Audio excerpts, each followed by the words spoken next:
Hi everyone, welcome to this webinar brought to you by Bursa Malaysia and managed by LifeChamp.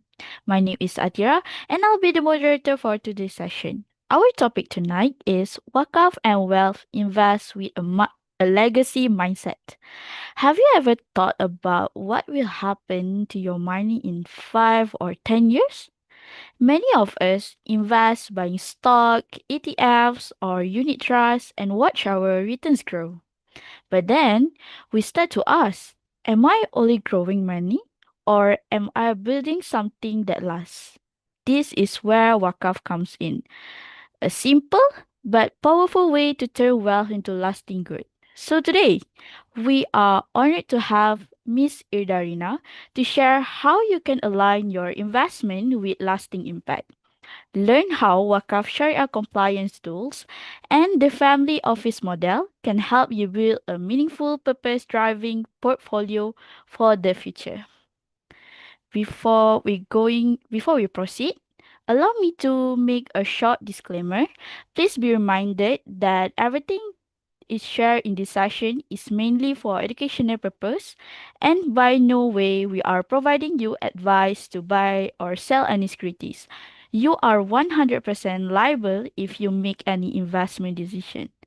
So, now let me introduce our guest speaker today, Miss Irda Rina. Miss Irda Rina Kamaru Bahrain is a financial planner representative, FPR, licensed by Security Commission Malaysia and Financial Advisor Representative FAR approved by Bank Negara Malaysia. She has nearly 2 decades of experience in the financial industry. This year, 2025, marks her ninth year in estate planning and seventh year in financial planning field.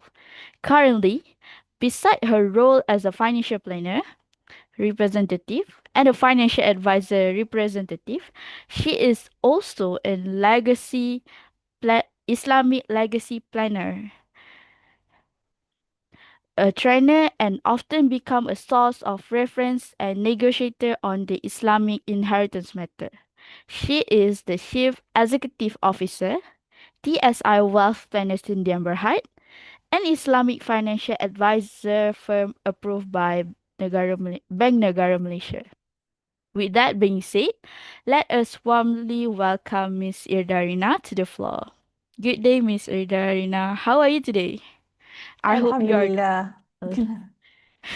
Alhamdulillah, great. So I will pass this to you, okay? Okay, thank you very much, Miss Atira. Bismillahirrahmanirrahim. Assalamualaikum warahmatullahi wabarakatuh, and very good evening to all the participants and also to the organizer. First of all, thank you very much, especially to Bursa Malaysia and also Islamic Capital Market Bursa Malaysia, as well as LifeChamp as the organizer for this seminar. Webinar, sorry. So before I start, let me share the slides. Okay, just now, Miss Atira already introduced myself, so let's jump to the contents of my sharing today. So today the topic that I'm going to share is about Waqf and wealth, how to integrate this Waqf and wealth with investment, to invest with a legacy mindset. So, wealth is a source of wakaf, and wakaf also can become the source of wealth, especially to the beneficiaries. So, here are the contents. These are the three main contents, but of course, when we go through each and every content, I will deep dive into the more detailed aspect on each of the content. So the first I'm going to share the differences between invest without legacy mindset versus invest with legacy mindset. And then the second one, I will talk about wakaf So some of you maybe, especially for the non-Muslim friends, probably this is the first time you heard about wakaf. But in English, usually in the conventional side, we call endowment. So wakaf is for Muslim, it's like is Islamic endowment. So I will talk about wakaf in legacy planning. And the third content is how to structure the wealth and wakaf and how to integrate this wealth and wakaf into one structure. And towards the end of the session, I will also share a case study, a real case study on how a Wakaf founder can integrate with investment and also the Wakaf initiatives. Okay. So we move to the first content, first topic, that is invest without legacy mindset versus invest with a legacy mindset. So normally when we invest in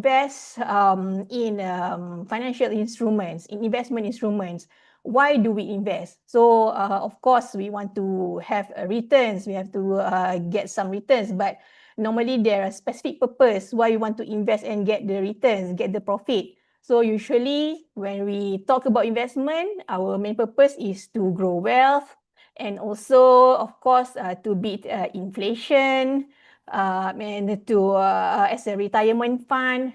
So because now when we still have energy to work, we actively looking for active income, gaining income to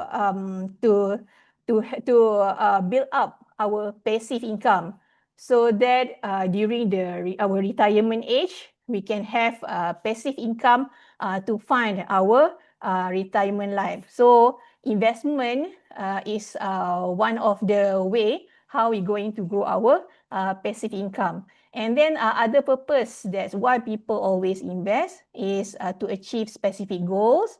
No matter whether it's short-term goals or medium-term goals, and short-term goals such as when you want, if you want to buy a car during within 1 year, or medium-term goals such as purchase property, and also it could be long-term goals such as performing Hajj for Muslim, or even to plan for vacation. So maybe you need, of course, you need to invest, whether no matter whether it's in a low risk fund, low risk investment assets, or high risk investment asset.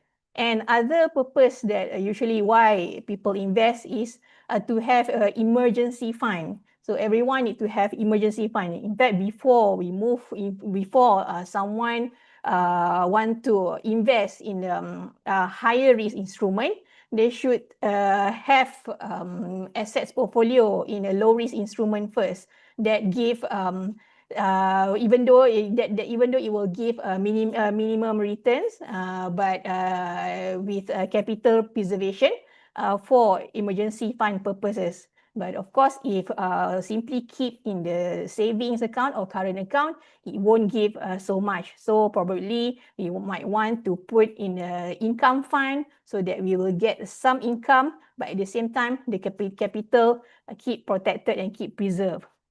And final one, usually sometimes people invest because of for their child education. So probably now maybe your child is 8 years old, and then you want to have funds for the child education when in 10 years time. So if you have 3 children, you have to know how much you have, how much money you have to save today or invest today to enable you to achieve the college fund when each of your children attain the age of 18, when they attain the age when they are going to embark into college studies. So these are the basic purpose that why people do invest. But people always forgetting that they should also think about legacy, because even though we have a certain purpose in life, we have certain goals to achieve. So when we make investment, the objective is to achieve certain investment objectives, but we shouldn't forget that what if what if we die before the goals is achieved? What will be the exit plan? What will the investment, what will happen to the investment if we die before the goal is achieved? So that's the difference between someone, the investor, who have legacy planning in mind versus someone who don't have the legacy planning in mind. So, for example, those who invest without the legacy planning in mind, usually the purpose for investment purely profit driven. But for those who have legacy planning in mind, they will look into consideration what kind of investment that give profit and also that give impact. Impact means not only that will benefit yourself to grow wealth, but at the same time, it can give impact to the society or at least to your family members. And also you can add on the purpose of investment to spiritual reward. Because nowadays there are certain investment that is combining these objectives, which combining the profit, impact, and also impact to the society, and also the spiritual reward to the investor. And then the second one, in terms of time horizon. So time horizon, for those who invest without the legacy mind, they always self-focused, only think about themselves. But for those who think, who invest with a legacy mind, they will think, they will go beyond themselves. Will focus on multi-generational. That means they will think about the wealth that they keep, the investment, can be utilized across generations. And also in terms of mindset, those who invest without a legacy mind will think, as long as I grow money, I'm fine, I'm okay. But those with a legacy mind, he might think that my wealth is a trust. So in Islam, wealth, assets, property, wealth is a trust. We human is only the Khalifah or vicegerent of Allah. So we entrusted to taken care of our assets properly, and also only involved in halal instruments only. So if those the investor who have this legacy mindset, he will only choose halal Sharia compliant instrument, and also he understand that the wealth that he has currently right now is only a trust or amanah. It's for himself, for family, and also for the ummah, for the society. And in terms of the use of returns, so for those who invest without the legacy mindset, will focus on personal consumption only. But those who have a legacy mindset will allocate certain returns to sadaqah, waqaf, and also legacy gifts such as hibah. In terms of estate planning, estate planning is always often neglected. Always forgot the exit plan. Exit plan doesn't mean that you just cut loss and sell off the shares, for example. But exit plan means if you kick off the bucket or if you die before you reach certain goals. So what will happen to your asset? Whether is there someone who going to administer the assets? How it going to be distributed to your family, to the beneficiaries? So those who with legacy minds should include well-structured plans in terms of estate planning. Have to consider the estate planning instruments such as wasiyah, waqaf, hibah, or even trust. And then those who invest without legacy mindset always ignores ethics, the Sharia, the barakah. Doesn't matter whether it's a Sharia compliant instrument or non-Sharia compliant instrument, especially for Muslim. And then the assets might be frozen, misused, and cause family disputes upon demise of the investor. So for those who with a legacy mindset, so after this we change to have a legacy mindset, legacy planning mindset, we should prioritize, for Muslim, we should prioritize the Sharia compliance instrument, instrument that give barakah and also ESG, environmental, social, and governance responsibility. And then if we can have a wealth that continues to benefit our family, community, and hereafter, then that will be the best. And in terms of spiritual value, without investing without legacy mind could be limited or none. But those with a legacy planning in mind will also look into continuous rewards through sadaqah jariyah, gifts, and also gifts to beneficiaries. Sadaqah jariyah means a continuous sadaqah. So if you say sadaqah, sedekah only is a form of one-off giving, one-off charity, one-off donation. But if in Muslim, if you say in Islam, if you say sedekah jariyah, that means it's continuously. The benefit continuously. So it's the deeds are continuous. So that is what it means by sedekah jariyah. So when it comes to this different session, always of course we go towards the legacy planning. How to plan in terms of legacy. So now you already have legacy mindset as an investor. So not only invest for the purpose of to achieve certain goals during lifetime, but now you have changed mindset that you have the legacy planning in mind. So what will be the structure in terms of legacy planning? So we start with the basic one.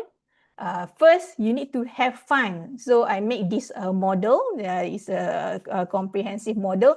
The first thing that everyone should have is fun, at least for debt settlements and estate administration costs, because administering estates need costs. To manage estate, to transfer your assets to the beneficiary, all involve costs, all involve monies. So if you have debts that's still ongoing, you need to think about what will be the fund to settle the debts. Okay, because some of the property could have MRTA, MRTT, but you have to check whether is it enough to cover your outstanding debt. And also, if you set up a trust, you have to consider the fund for the trust administration as well. So fund is the basic thing to have. Without enough fund, then it will trouble your family. Your family cannot start to administer the estates upon demise of investor of yourself. So the next one is the executor. Executor means the person who you entrusted to administer or to manage your asset upon your demise. So executor or trustee to ensure smooth administration of your assets. So let's say if you're not interested at all to invest in property or to have property, probably you only have investment or savings account, you still need a fund and executor to ensure that these assets, this liquid asset, not frozen for too long after you pass away. So this executor is someone that you entrusted, someone that you appoint during your lifetime. But this executor will take action. That means will start applying for grant of probate upon the death of the asset owner. And then it comes to the basic estate planning instruments for specific beneficiaries.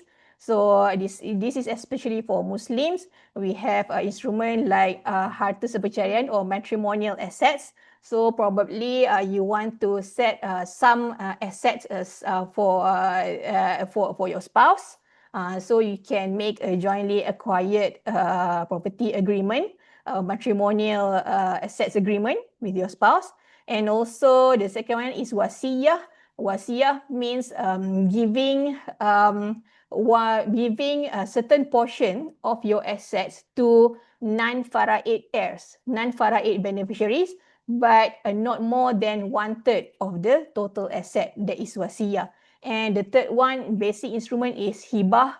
Hibah means inter-vivos transfer during lifetime to specific beneficiaries without any consideration. And the next one you might consider a trust. So if you want to set up trust, trust is for the purpose of asset preservations and to grow the long-term impact for the maintenance of the beneficiaries, to keep a certain wealth, multi-generational. So trust could be takaful or insurance trust, or cash trust, or living trust, private trust, golden age trust. So this trust usually created by someone who have more wealth, those who are high net worth, or probably can utilize insurance or takaful trust for Muslim. If you have certain you took life policy or family takaful, then with the sum covered, the death benefit, you can instruct, you can give instruction in terms of how it should be released to the beneficiary under this under the trust deed. And the final one, the self-actualization of legacy planning will be the Waqf. Okay, so this is the model that I prepared by myself.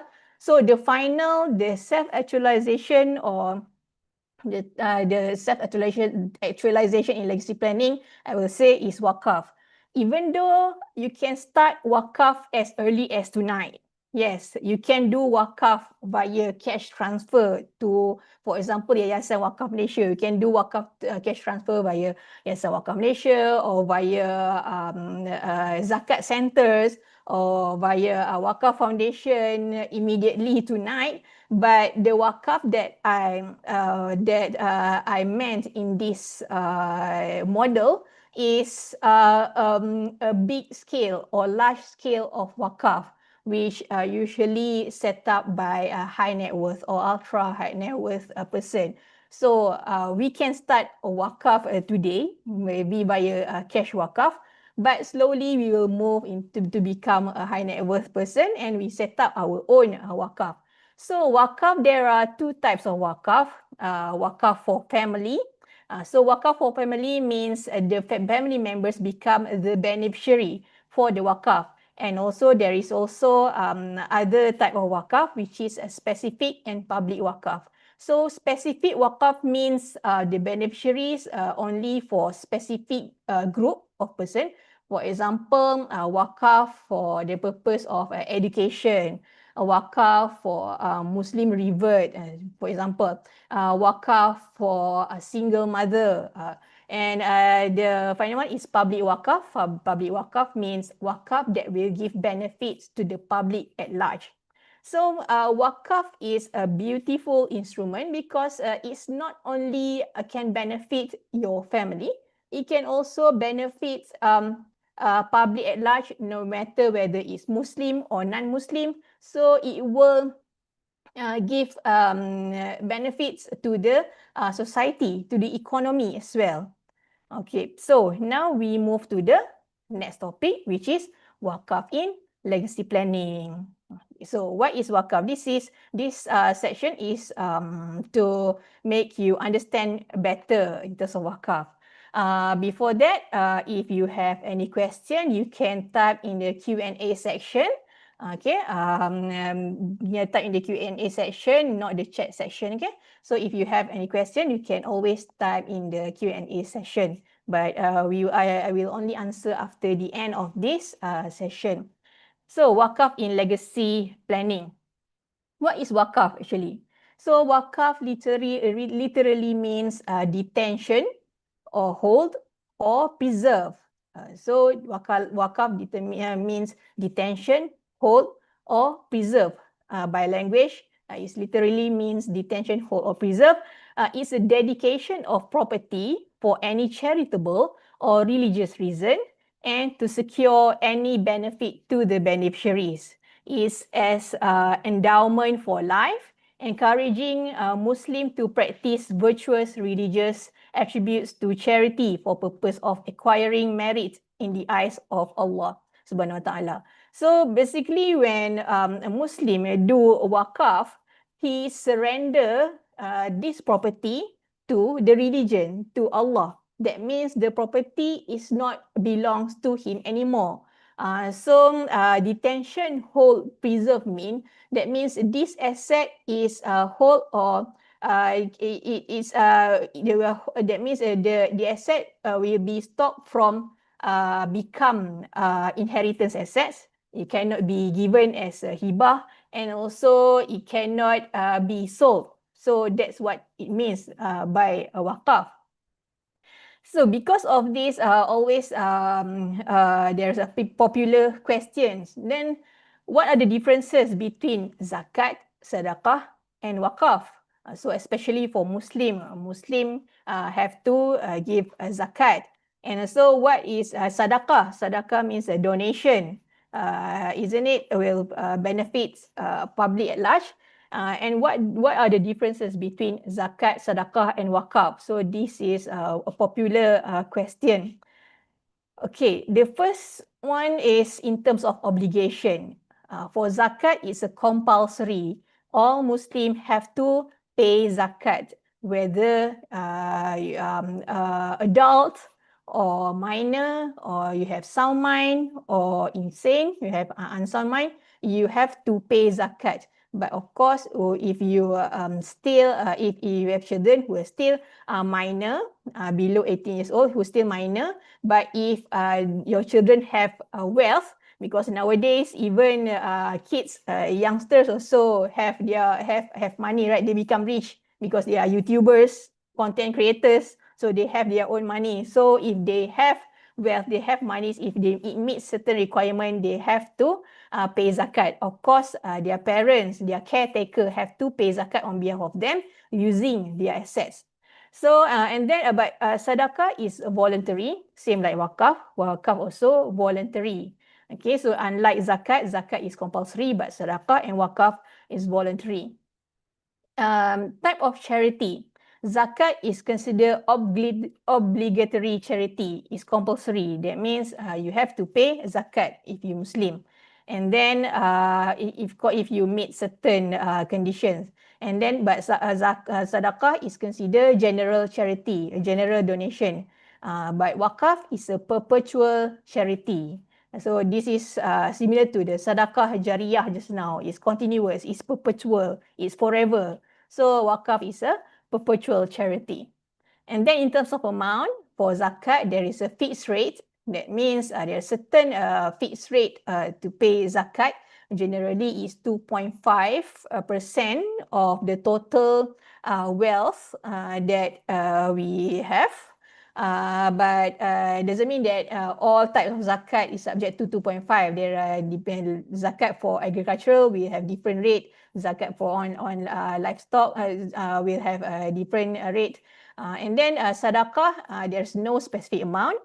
Same like wakaf. Wakaf have no specific amount. And then in terms of beneficiaries, zakat only for 8 beneficiaries that is called as asnaf. So asnaf mean zakat beneficiaries. So only 8 asnaf as prescribed in the Al-Quran. So asnaf, there are 8 categories of asnaf in the Quran, but for sadaqah and wakaf can give to anyone, to any beneficiaries, whether Muslim or non-Muslim, whether young or adult, can give to anyone. And then time for payment. For zakat, usually upon completion of haul. Haul means a 1 year period according to Islamic calendar, lunar calendar.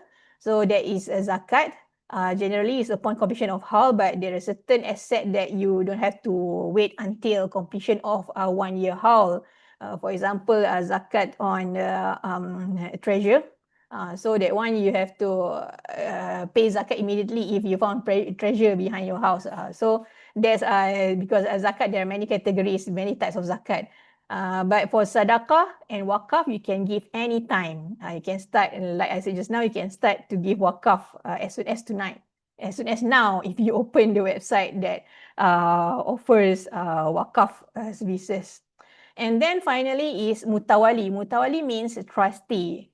So under zakat, it's not necessary to have to appoint mutawali or trustee. But Malaysia is unique. In Malaysia, we have zakat centers. such as Lembaga Zakat Selangor or Pusat Pungutan Zakat Mawib. They are zakat centers established to manage a zakat payment, to manage zakat distribution on behalf of a Muslim in every states of in Malaysia.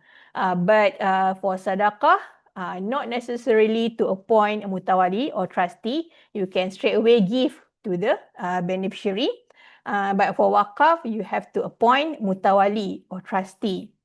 So in Malaysia, the sole trustee or the sole mutawali for wakaf is the State Islamic Religious Council, Majlis Agama Islam Negeri-Negeri. So each state have their own State Islamic Religious Council because the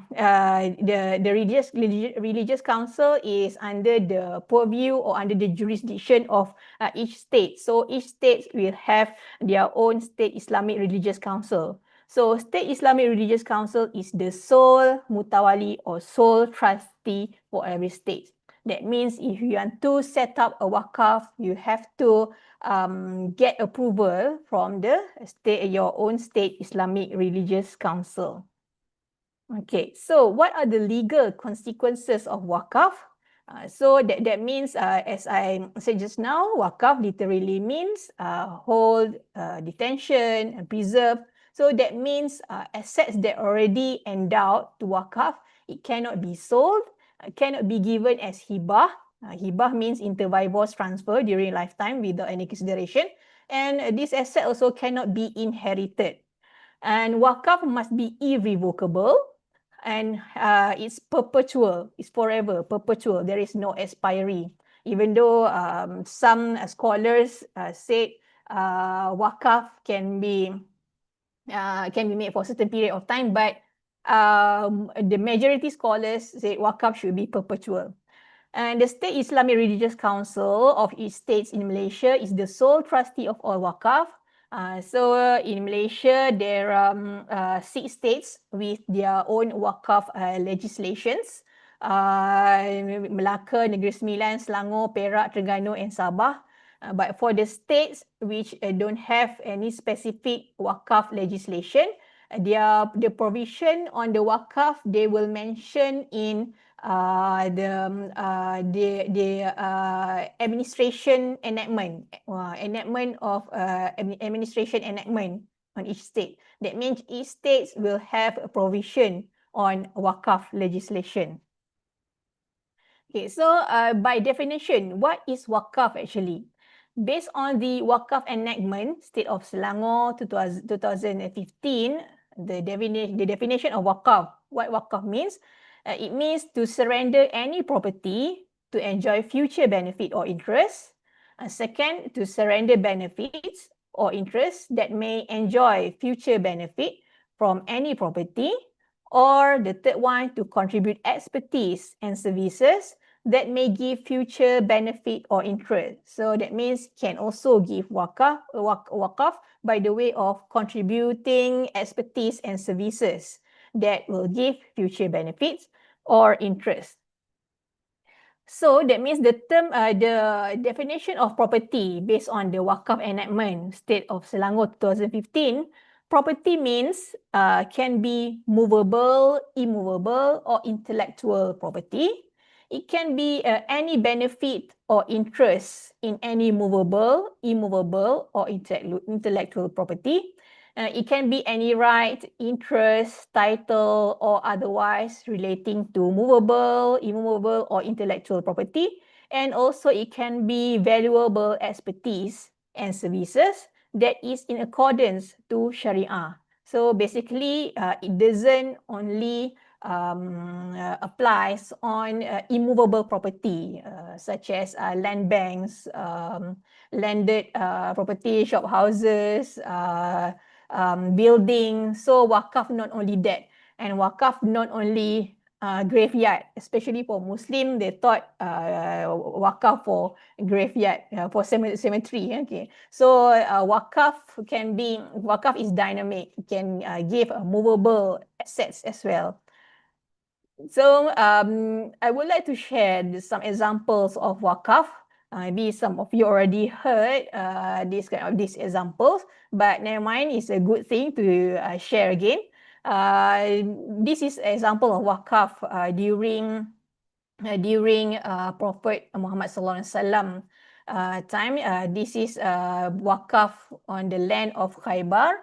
It is a wakaf made by Sayyidina Umar Al-Khattab, one of the Islamic Islamic Khalifah. So Umar Al-Khattab, one of Islamic Caliphate, he acquired a piece of land in Khaybar. So because he got this land, he went and met the Prophet Rasulullah Sallallahu Alaihi Wasallam, Nabi Muhammad Sallallahu Alaihi Wasallam. So he said, "O Messenger of Allah, O Muhammad, I have acquired a piece of land in Khaybar, and I have never acquired a property more precious to me than that." That means he never got any good property like what he have now in this land of Khaybar. So he asked Prophet Muhammad SAW opinion. What do you command me to do with it? What should I do with this land? So Prophet Muhammad said, if you wish, you can keep its origin as an endowment and give its yield in charity. So that means you can keep the property, the land intact, keep its origin as endowment, but only give the yield to the charity. Because of this, Umar Al-Khattab gave the land in charity. That means he endowed, he wakaf this land in the condition that the land would neither be sold, nor given as a gift, and nor bequeathed as inheritance. So the yield he gave as a charity to the poor, relatives, for emancipation of slaves, in Allah's cause, and for the travelers. So this is based on a hadith, Al-Bukhari and Muslim. So this is one example of wakaf. And this is another example of a popular wakaf, which I like to share the story. Of course, when I talk about wakaf, I will always share this story about the well of Raumah. It's not a well of Raumah, it's not a well of Rumah, it's well of Raumah. So basically, actually, Raumah is the name of a Jewish in Madinah. So this Jewish named Raumah, he owns this well. Okay. So at that time, this wakaf made by Uthman bin Affan, another Muslim caliphate. In Malay we call Khalifah, Muslim caliphate, Uthman bin Affan. When Muslim migrated from Mecca to Madinah, okay, in Saudi Arabia, they migrated from Mecca to Madinah. So when they arrive Madinah, there is a well owned by this Jewish named Raumah.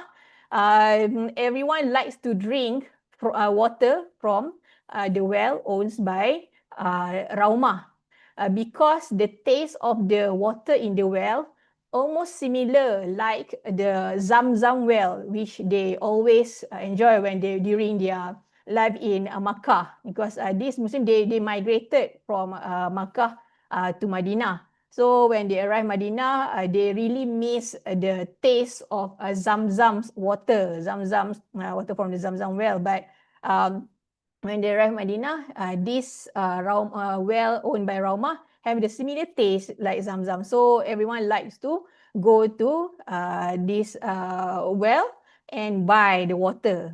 But Raumah, he imposed a high price for those who want to purchase the water from the well. So because of that, the companions, the Prophet Muhammad's companion, went to see Prophet Muhammad and tell him that we really love the water from the well of Raumah, but the problem is Raumah charges a very high price for the water. So because of this, the Prophet Muhammad said, whoever can buy over this wealth, can redeem this wealth, he will be granted a paradise next to Prophet Muhammad. So listen to this, Sayyidina Uthman bin Affan, he quickly he quickly went to Raumah and he made an offer. So he told Raumah, Raumah, I want to buy your well. But at first Raumah refused. Saidina Uthman offered a very high price to buy the well, but the Raumah still refused until Saidina Uthman made an offer. Okay, why not I only purchase half of the well? I purchased half of the well, and then the Raumah puzzled and he asked, what does it mean by purchase only half of my well? What do you mean? So Uthman said, half means today the well will be yours, tomorrow the well will be mine. So the next day the well will be yours again, and then the other day the well will be mine. That means alternate day the well will become either Raumah, owned by Raumah or owned by Uthman. But at the same time, Uthman offered a very good price for this arrangement. So listen to that, Raumah agree. So he agreed to that. Okay, but what happened was when the day the well owned by Uthman, everyone will go to the well and take the water because Uthman didn't charge at all for anyone can take water from the well. But on the day the well owned by Raumah, of course, he will charge a very high price. So because of this, nobody came to the well on the day the well owned by Raumah. Everyone only came to the well when the well owned by Uthman. So because of this, the Raumah surrendered. So he surrendered. He finally sold the well, the entire well, to Uthman, and Uthman then waqaf this well for everyone to use. So from the waqaf of this well, around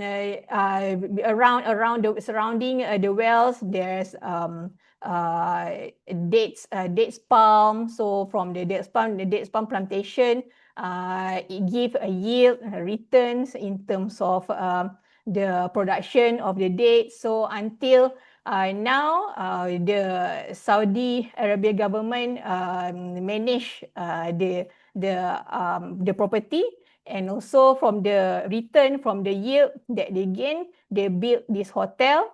It's a Uthman bin Affan hotel located in Madinah, and this hotel is still exists until now, and it's generate income. And this is still the income under the name of Uthman bin Affan still exists until now. So this is one of the example of successful wakaf that still exists until today. In Malaysia also, there are a lot of examples of wakaf. So one of the popular example is Masjid Kapitan Keling in Penang. So anyone from Penang here, of course you're familiar with this masjid, this mosque, Kapitan Keling Mosque, Penang. This is a wakaf made by a ship captain named Chowder Mohidin. Chowder Mohudin Maichar. So Chowder Mohudin Maichar, or known as Kapitan Kling, he is a ship captain and also he's a trader. So he came to Malaysia. He got this a land, and then because he's a Muslim, so he feels there is a need of place for Muslim to perform prayer. So he wakaf his land, and now it's become and that's why this masjid is named as Masjid Kapitan Keling Penang. So actually this is a wakaf made by Captain Chowder Mohudin Maichar. So he wakaf the land, so until it begin with the piece of land until the British government give a bigger land, and then until now it become the Masjid Kapitan Keling. Is nearby Nasi Kandar Beratur, if I'm not mistaken. So this is Masjid Kapitan Keling in Penang. And then another successful wakaf or prominent wakaf in Malaysia is the Menara Bank Islam in Jalan Perak, Kuala Lumpur, whereby This land was wakaf by Ahmad Dauji Dadaboy. He also a trader, originally from India. So Ahmad Dauji Dadaboy, he wakaf this piece of land located in Jalan Perak, Kuala Lumpur. This land managed by the, remember Mutawali just now, the trustee, managed by the Federal Islamic Religious Council, is Majlis Agama Islam Wilayah Persekutuan. So Federal Islamic Religious Council, MAWIP, MAWIP with Lembaga Tabung Haji, they developed this wakaf land and built this building, and they lease out this building to Bank Islam and also TH Technologies. So MAWIP joined with TH Lembaga Tabung Haji to develop this wakaf land and appointed TH Properties as the property manager. So initially this land is 34 million in value, but after it has been developed to a building, the value has risen to 151 million. And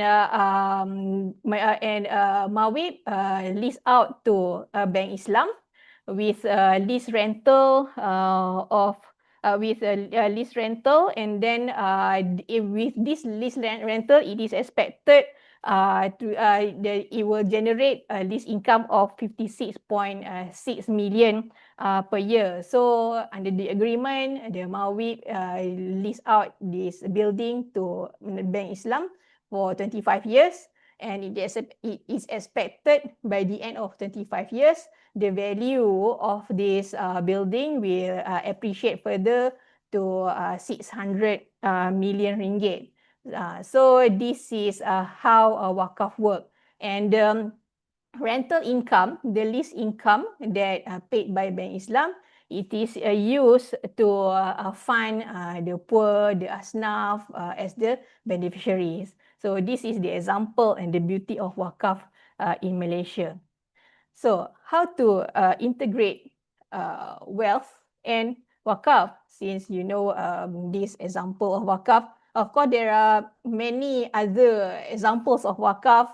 In Penang, there are many wakaf such as wakaf Siti Aisyah, and then there's in Johor as well. So there are a lot of wakaf in Malaysia. So how to integrate the wealth that we have, and also integration. So the example that I shared just now, the land in Khaibar, the well of Rauma, the Masjid Kapitan Keling, and also that one is a wakaf, and also the land wakaf by Ahmad Dauji Dadaboy, the Menara Bank Islam Jalan Perak. That one is a form of traditional wakaf. But now we already evolved, wakaf has evolved to various kind of instruments, not only focused on property, but there are few instruments that has been developed and combined with the wakaf. So these are the contemporary wakaf or Shariah-compliant tools to grow legacy impact. The first one is cash wakaf. So cash wakaf is simple, just transfer money to wakaf to a wakaf manager such as Yayasan Wakaf Malaysia, or to the zakat centers. They also have certain wakaf fund, and then can also make wakaf via takaful. Certain takaful products, you as the participant can select that upon death, you can choose to give certain portion for a wakaf. Of course, there is predetermined portion, either 30% of your death benefit or 10% certain of your benefit. So there are certain product that is designed to provide wakaf to give part of your death benefit to the wakaf center. And there's also product, but I'm not sure whether the product is still in the market or not. Previously, there is a product whereby every month when you contribute to the takaful as a takaful contribution, part of the contribution will go to the Waqf fund as well. So that is Waqf via takaful. And then the third one is Waqf linked unit trust. Waqf linked unit trust means you subscribe a unit trust, a unit, when there is a dividend. So the dividend or the distribution from the unit trust partly will be reinvested, and then part of the distribution will go to the Waqf fund. So that is Waqf linked unit trust. Some of the example of Waqf link unit trust such as PNB Waqf Anur, and also Bank Islam Waqf My Makmur. So there are few Waqf link unit trust. Maybank also have the Waqf link unit trust. And then Waqf IREITs, Waqf Islamic Real Estate Investment Trust, such as Al-Aqar REITs and also As-Salam REITs. Same concept. That means the returns will partly will go to the Waqf fund. And then the final one is Waqf Featured Exchange Traded Fund, ETF. So in Malaysia currently there's a newly introduced Waqf ETF managed by Equate FTSE Malaysia Enhanced Dividend Waqf ETF. So under this fund, Equate FTSE Malaysia Enhanced Dividend Waqf, Equate collaborate with Yayasan Waqf Malaysia. So part of the return, part of the dividend will be channeled to Yayasan Waqf Malaysia for the purpose of charity. So basically, the conceptual framework of this contemporary Waqf via investment instruments is based on it's a form of cash Waqf. It's a variant form of cash Waqf because we transfer cash, we put money into this investment instrument. So it's original from cash. It's just a variant. It's evolution from a cash Waqf. And of course, it becomes the source of Islamic social finance because part of the dividend, part of the return, and part of the distribution will be channeled to the Waqf manager, Waqf administrator. And finally, it will be channeled to the beneficiary. And it provides sustainable return. And of course, it's coupled with investment strategy because the fund manager involved in this investment instrument. And of course, there is also corporate management since it's a fund and also managed by the fund management company. So it involves corporate management. So Waqf via investment instrument is, this is the conceptual framework of Waqf via investment instrument. So this is how it works. Actually, the item that has been Waqf endowed is the dividend or the return or the distribution. So this is how it works. Investors is called as Waqif. Waqif means Waqf founder, investors, which is us. We invest some money to these investment instruments. So when the investment instrument generate returns, so for example, if we invest in the ETF just now, Waqf ETF or Waqf IREITs, we invest in that instrument, and then when the instrument generate returns, some of the return will be given to the unit holders or investors, and some of the return will be given to fund the Waqf. Will be given to the Waqf administrator. So for example, like ETF just now, that's why you have to read the prospectus.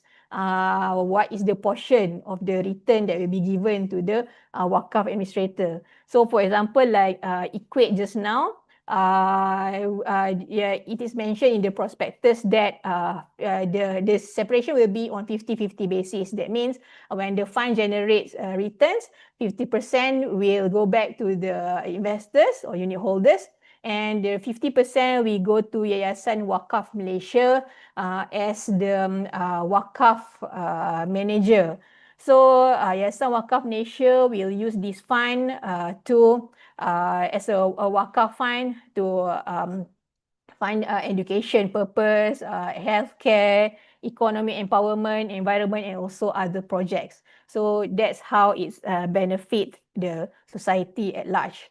Because if everyone only wakaf property or wakaf land bank, then how to develop this land? Because we still need money to develop the land bank, still need money to maintain this property. So that's why it's important to wakaf by the way of cash or this investment instrument as well. So other than this, there's another way that can be utilized as a conduit or vehicle to support wakaf. So that is via the single family office. So this is quite new because it's just introduced by Securities Commission last year in 2024.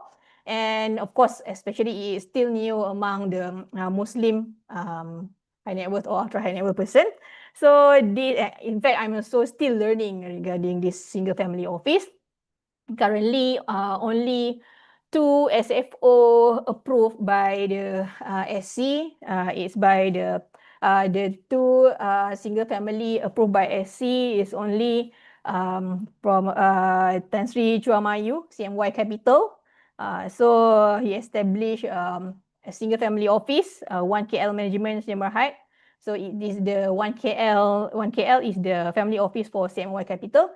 And another one that got approval by Securities Commission is Yauki family. Yauki family is from a Port Kalis group. So Port Kalis group is owned by Mr. David Chong. So he's a lawyer and businessman. So currently only two FSOs already established in Malaysia, specifically in Forest City, Johor. So this is the structure of single family office. The family office is actually the family which its members are individuals who are lineal descendants of a single ancestor, including the spouses and children of this individual. So the family can set up like holding company.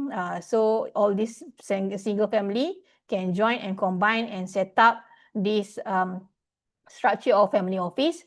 It has to be need to have SFO, single family office management company. We call it as SFOMC, and also SFO corporate vehicle, a single family office vehicle. So this vehicle is established for the purpose of holding the investment. So this single family office, people set up family office to maximize returns on investment at the same time for tax optimization. Because under the single family office, the family SFO can seek approval from Securities Commission to get a 0% tax, provided they meet the criteria set by SC. So under this structure, the SFO can establish a SFO vehicle meant to hold the investment asset, and also another party which is SFO management company, SFOMC, which their task is to manage the asset and investment on behalf of the SFOV. But this SFOV, it has to be operated, it has to operate in Pulau 1, Pulau 1 Forest City Special Financial Zone, Johor, and is established solely for the purpose of holding the assets and investment for the interest of members of single family.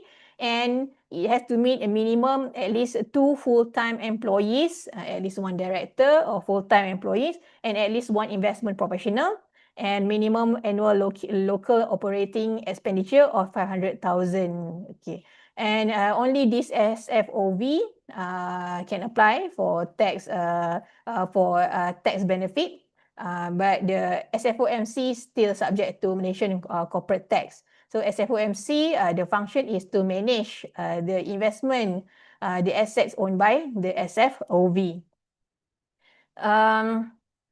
So this is the requirement The SFOMC requirement, all AUM must be managed out in Malaysia.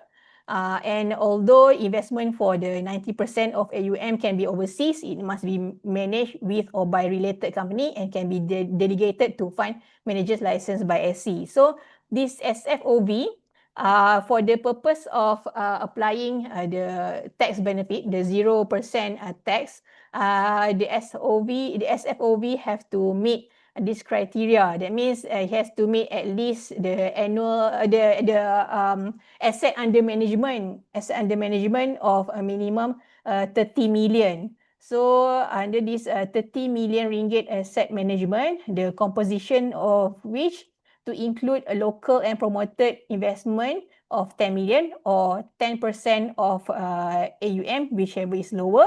So this is the requirement for you to get 10 years 0% tax, 10 years 0% tax incentive lah. But if you can get further extension of another 10 years if you meet these conditions for tax exemption.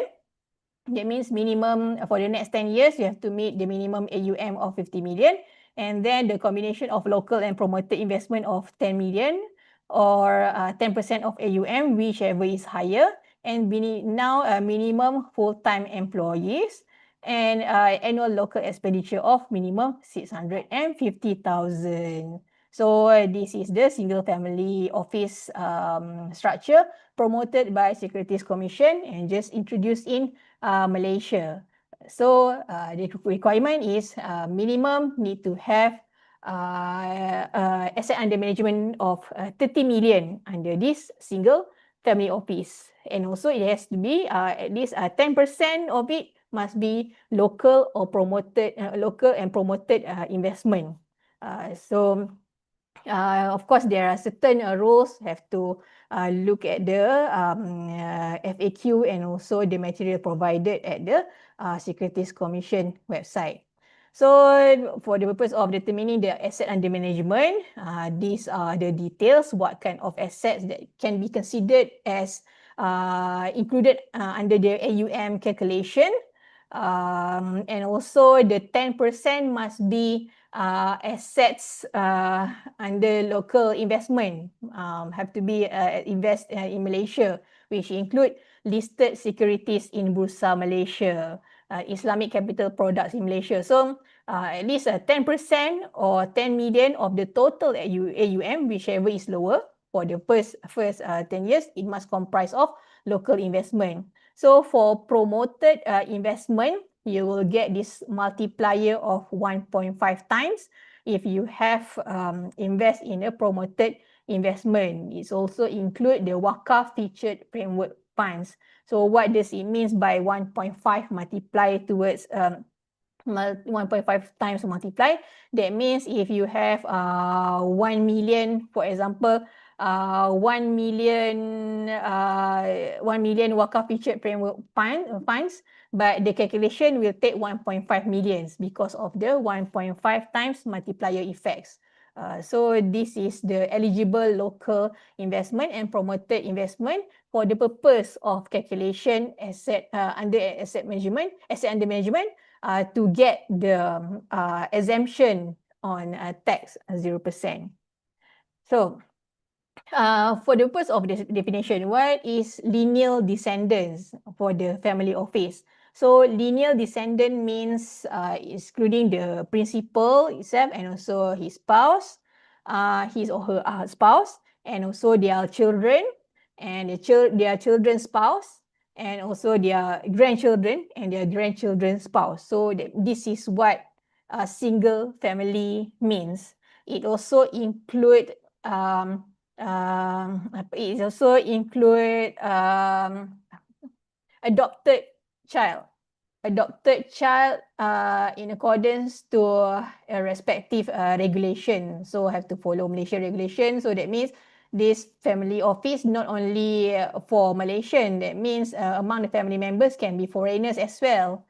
So can be foreigners. So if the adopted child is from the foreign country, has to follow based on the regulation what does it mean by adopted child approved by the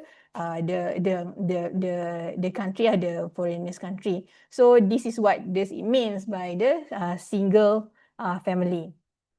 So this is the structure, one of the way that the modern way how to integrate with Waqf. So how this SFO can integrate with Waqf. So like just now the idea, this is just an idea. It could be, maybe can have a better idea. So like family set up a family trust or holding company or member of single family, they set up the SFOMC and SFOV. SFOV to hold, owns and holding investment assets and to gain investment income. And the SFOMC is to manage assets on behalf of SOV. So it's better to have to appoint, even though this is not required under SC, but the family may appoint, the company may appoint a management committee or Sharia committee or audit committee and investment committee. So at the same time, can set up a foundation or Waqf entity. So for Waqf entity in Malaysia, they have to seek approval from Islamic Religious Council, from the State Islamic Religious Council. So he can set up family Waqf or specific or public Waqf. In fact, they can also set up foundation through Labuan to have family Waqf, for example. And it's good to have a Sharia committee or audit committee to supervise the operation of the foundation. So this is the idea that can be done. The purpose is so that this family, this family trust, this SFO can get benefit, can maximize their returns from the investment, and at the same time they can get tax optimization via the tax exemption just now, so that they have more funds to channel to the foundation or Waqf that they set up for the purpose of Waqf. So they become the founder. Once they endow this Waqf property, the asset is no longer their asset. It has to be endowed and be given to the State Islamic Religious Council as the trustee or mutawali. Okay. There is, before I end the session, I would like to share one Waqf, a structured Waqf in Malaysia, even though it's not from family office. Currently, there is no Muslim family office yet. Okay, so even though it's not family, because currently only two already get approval from SC, right? The Tan Sri Chua Mayu, CMY Capital, and also the Port Kalis Group, Yauki family. There is one Waqf structure that is very large scale and very well structured, which is almost similar like the concept of the SFO, but the difference is they are not SFO. They are more corporate Waqf, and also corporate Waqf. But in fact, the Waqf founder is actually state economic development organization. Oh, sorry. Before that, before we move to the example, this is just a proposed portfolio suggestion. How to allocate partly of the investment to the Waqf. So probably 50 to 60% to invest in the core portfolio for wealth preservation, because this is a backbone of the financial stability to fund the basic Waqf administration. So it has to be low to moderate risk and to that provide income. And then 25% to 35% to growth portfolio for capital growth. Of course, it's important but riskier because it's growth portfolio. So that by limiting this, it will allow potential upside from halal equity investment and to full future Waqf contribution. And finally, as a start, it is best to allocate only 5 to 15% Waqf portfolio for sedekah jariyah and legacy impact, because this portion is irrevocable and illiquid. So if we allocate too much into Waqf early, you will risk liquidity issues for your own family business. So slim allocation will allow you to top up annually from profitable profits, sedekah or zakat wakalah. So this is the example is Waqf An-Nur Corporation Berhad. It's Waqf An-Nur Corporation Berhad is actually a company limited by guarantee appointed as Nazir. Nazir means special administrator by Majlis Agama Islam Negeri Johor, State Islamic Religious Council Johor. So this Waqf An-Nur Corporation Berhad 1 and 1CB, they are established to manage assets and shares endowed by J-Corp, Johor Corporation. So Johor Corporation is state government related company, Johor state government related company. So Jacob is the Waqf founder. Okay, Jacob is the Waqf founder. And so they established this Waqf An-Nur Corporation. They appoint Waqf An-Nur Corporation to become the special administrator. So this Waqf An-Nur Corporation, the blue box is the instrument is the four fundamental pillars to support, to foster the growth of the Waqf assets endowed by Jacob. So the pink box is the Waqf initiative. The blue box is the pillars or the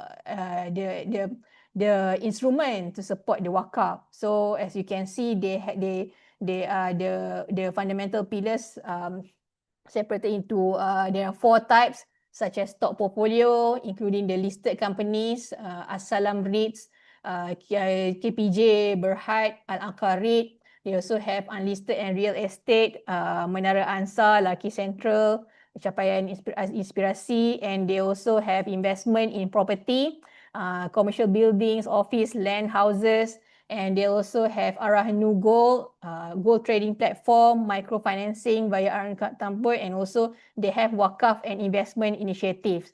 So this Hibah Lil Waqaf, PNB Waqaf, PNB An-Nur Waqaf Income Fund is a unit trust, and so Waqf via membership fees. So this Waqf and investment initiative is initiative by 1CB to encourage Waqf from the public. So that's why I said in fact we can start Waqf starting from tonight or from now. So you can just go to Waqf An-Nur Corporation website and give Waqf via this Hibah Lil Waqaf or Waqf via membership fees. So this income from this, income or profit from this is used to support these Waqf initiatives. So this community development, the Waqf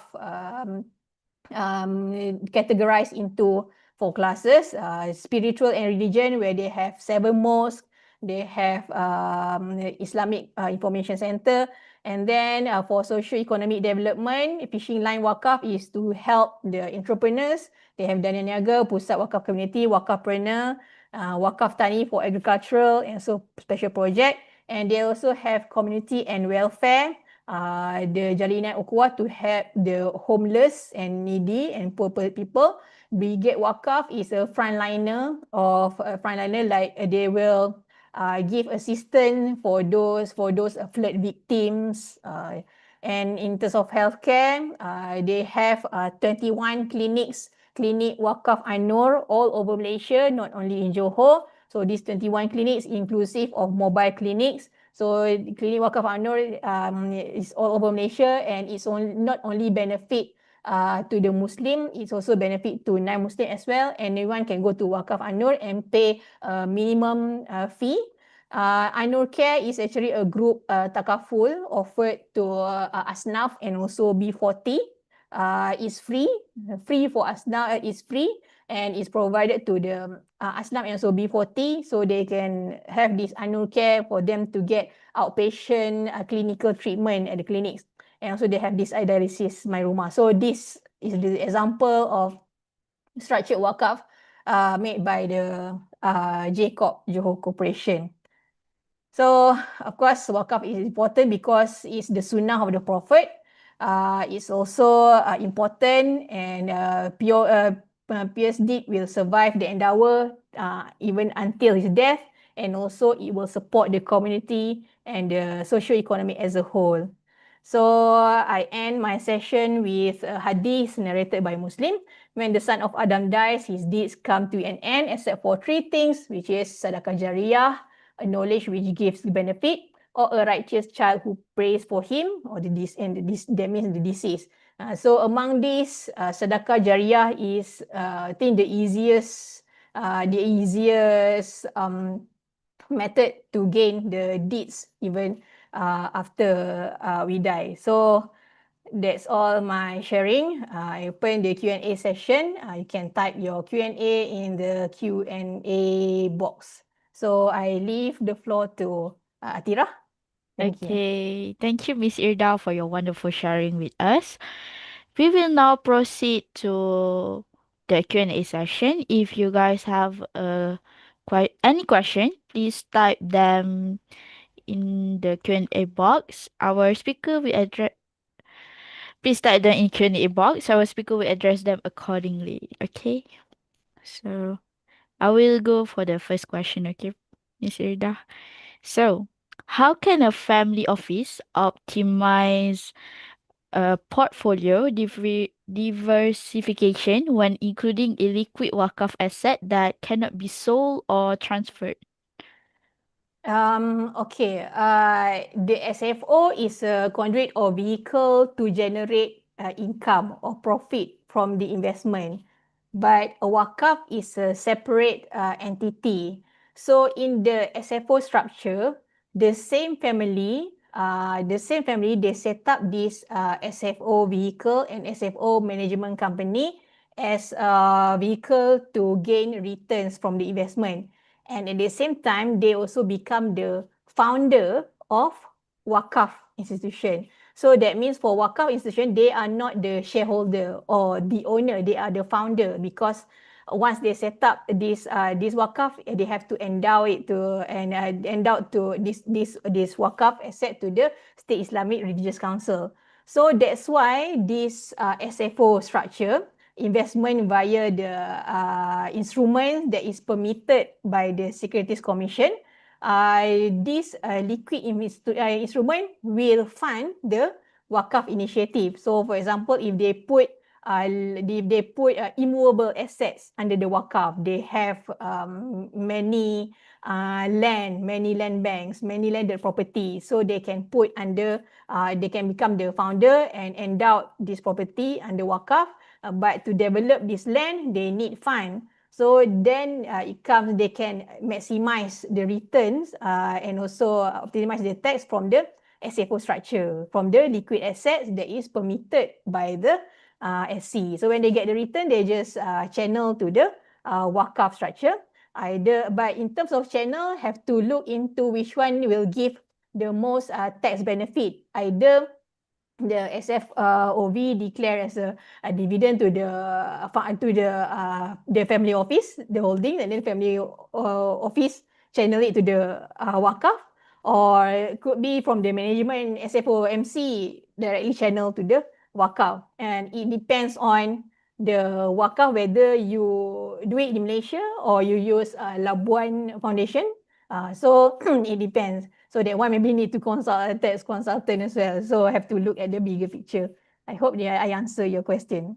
Okay. For the next question is what valuation methods are appropriate for Wakaf land given that it cannot be sold or liquidated?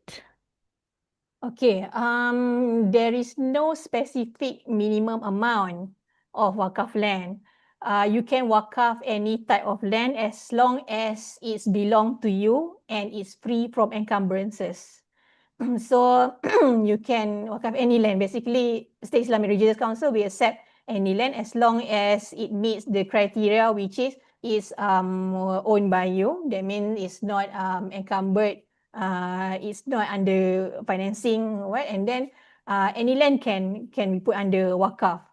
So let's say you wakaf the land that is not income generating. Maybe you wakaf the land that is really remote, in remote area, not easily accessed, and how to develop, nobody want to go there.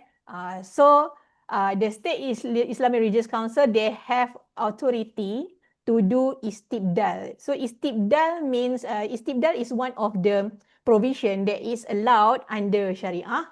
Means this SRC then can sell this land and the proceed from the sale of this land they can use to buy a better land, better property, which is easily accessed and also that can generate income. So actually there is no minimum value.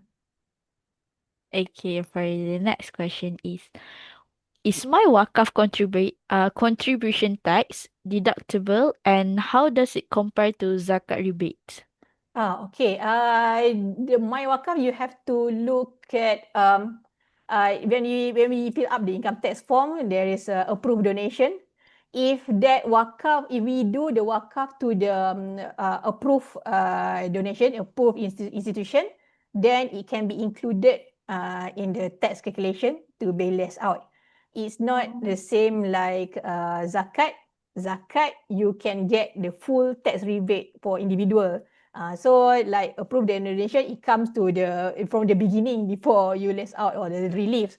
So, but provided that you give wakaf, transfer the wakaf donation to the approved institution under the IRB regulation. But for zakat, you can less out the whole amount of zakat you pay. That one you can claim as the rebate to minimize your tax payment, to manage your tax. Okay. Okay. For the next question is it permissible for cash wakaf to be invested in the stock market? And how would I know where my funds go? Oh, okay. Cash wakaf usually we transfer direct to the wakaf administrator, like as a Wakaf Malaysia. Probably they put this money in certain investment, but of course investment that is not not risky. That means probably in it's like fixed deposit. So just a basic instrument like that which give a minimal return, but at the same time the capital is well protected. So if we want to go to higher risk of instrument, there is certain instrument that is hybrid with the Wakaf initiative, such as the unit trust just now, Wakaf via Wakaf link unit trust, or Wakaf iREITs, Wakaf real estate investment trust, and also Wakaf ETF. So that one you can monitor the performance, and also you can see the performance of the funds. It's just that in the prospectus, it mentioned there how much is the portion from the dividend, from the income distribution will go to the wakaf side. So you can monitor through the system when you subscribe the fund. In fact, just want to share my experience. I purchased this wakaf fund, unit trust wakaf fund. So I can see the performance. In fact, they are doing really well and give a good return, really well compared to other unit trust account lah. So that's based on my experience. So I'm very satisfied with the wakaf fund that I choose. Of course, it depends on what kind of wakaf fund you choose as well. Okay.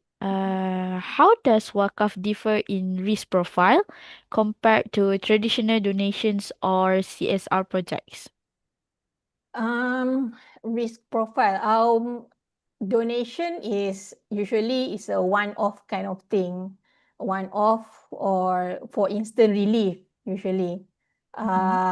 So risk profile to of course you have to choose you have to carefully select to which party you give the wakaf to, because in Malaysian law any wakaf has to be registered with the State Islamic Religious Council.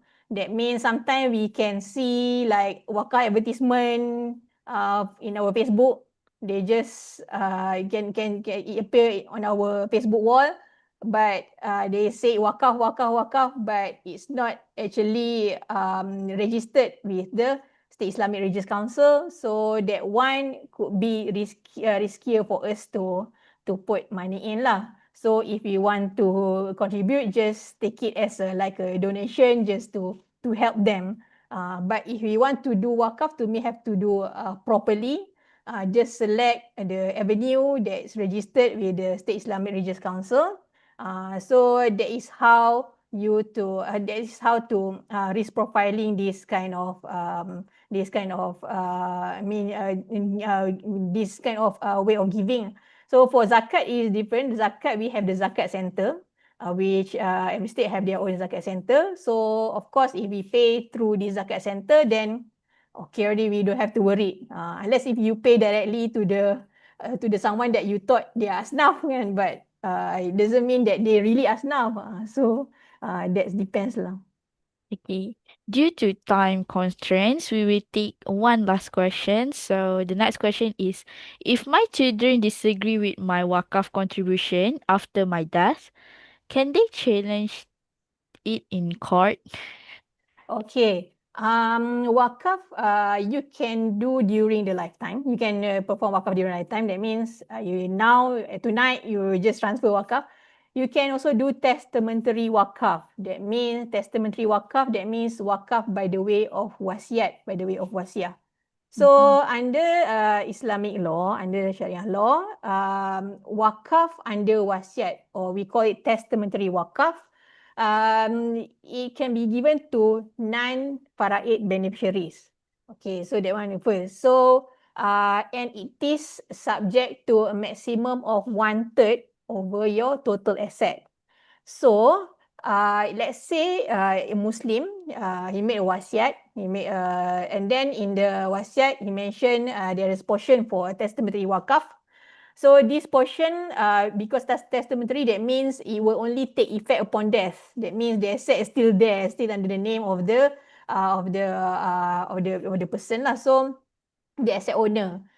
So if the wakaf amount less than 1/3, so that one the faraid members cannot challenge already. So because according to Islamic law, it cannot be more than 1/3. So if it's not more than 1/3, then this one it is compulsory for the executor to fulfill this obligation. But if it's more than 1/3, let's say in the will writing in the wasiat, you mentioned, I want to wakaf all my asset or all my investment to the wakaf, to Yayasan Wakaf Malaysia, for example, right?